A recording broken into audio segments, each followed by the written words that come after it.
Hello everyone, it's Chris with another Scottish Genes Bites, and I thought what I'd do for this one, because this week is Seachdain Gàidhlig, which means World Gaelic Week, I thought I'd actually just tell you a little bit about the Gaelic language in Scotland, which is obviously the reason why I'm doing the Kilt Walk in April to raise money for a Gaelic language centre in Glasgow called Lochran.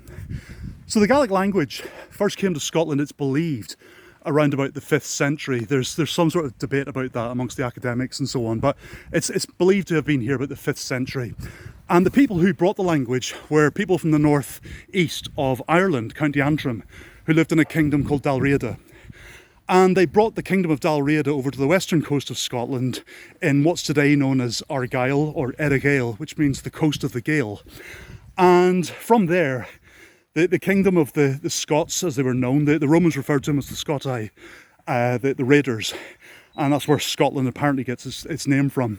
But the kingdom of the Scots extended when the Picts and the Gaels united to form a kingdom called Alba, all of which spoke Gaelic. The Pictish language died out. And then across time, Alba extended to become Scotland and the modern kingdom we know today. Now, the Gaelic language is closely related to the Irish language, and also to a form of Gaelic that exists on the Isle of Man called Manx Gaelic. But they are different languages. They used to be the same language many centuries ago, a language called Old Irish. But today, although there are words that are very similar between the languages, they are different languages, and you will struggle between trying to understand one if you can speak the other. Having said that, my mother-in-law speaks Irish, and I speak some Gaelic, and we do struggle between the two of us to try and, say a few things to each other in the respective languages.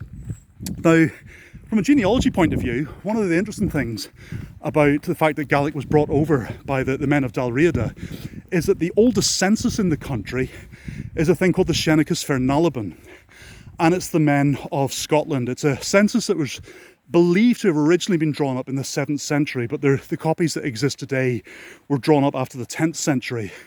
But they talk about the different tribes, or canals as they were known, that settled in different parts of Dalriada in Scotland. And it's not a census like we think of today, where all the different names of the households, that sort of thing, were recorded. It was more each family group, and how many men were available to row a boat if they had to go to war. Those were the kind of things that were asked, in each of the different tribal areas. But it also gave a genealogy of some of the key founders of Dalriada in Scotland. Now, one of them, for example, is somebody I know a wee bit about. It's a guy called Fergus Mór MacKirk. And I know about Fergus Mór because I come from a town in Northern Ireland called Carrickfergus, which comes from the Irish words Corrig Erigish, which means the rock of Fergus. And the rock refers to Fergus Mór MacKirk, who is believed to have sailed to Ireland on one occasion, and his boat was basically dashed against the rocks, and that's where he's supposed to have died. So Corrig Erigish, or Carrickfergus, is supposed to be where Fergus Mór ended his days. Now, whether it's true or not, who knows? But I've been aware of Fergus Mór for my whole life, because obviously I grew up in Carrick back home in Northern Ireland. Now, the Gaelic language today is on a bit of a retreat. It's been sort of discriminated against by various sort of British governments in the past, and particularly in the aftermath of the Battle of Culloden, where all things to do with the Gaelic culture were kind of tried to stamp it out, really. And they tried to educate people to speak in English, because Gaelic was a barbaric language. It's not. It's really not. Some of the best poetry you'll ever come across is written in Gaelic. But the kind of the heartland of the Gaelic language today is in the Western Isles, and you'll find that the college, the Gaelic college, for example, Solmarostig, is based on the Isle of Skye. And it's somewhere where you can go to do degrees in the Gaelic language and all sorts today. But there are loads of learners across the world learning Gaelic. I've been on online course sort of sessions, speaking to people in Malta, in Brazil. Loads of Germans speak Gaelic. I've no idea why, but they're really good at it. And lots of other people around the world. But in places where you'll find Gaelic actually naturally spoken outside of Scotland, the one place you really need to go to would be Cape Breton. and Nova Scotia, that sort of area. There's actually many people who ended up leaving Scotland during the clearances and for other reasons who settled there and took the Gaelic language with them. And so there are natural speaking Gaelic communities outside of Scotland to this day as well. Now, from a genealogy point of view, if you go to my blog, Scottish Genes, there's actually a page there which has Gaelic words genealogy words for Gaelic learners. And just to give you an example, some of the words that exist that you need to know about if you want to write about things in genealogy are ahir, which means father, mahir, which means mother, puher, which means sister, and brahir, which means brother. A census would be a kuntas, and teisteanas would be a will, and things like that. So you'll find all sorts of words there that might help you if you're interested to know a bit. In terms of learning the language, the Duolingo app, which is free, has a very good course on it where you can learn the language completely free of charge. You have to put up with a few adverts, but it's actually a very good course.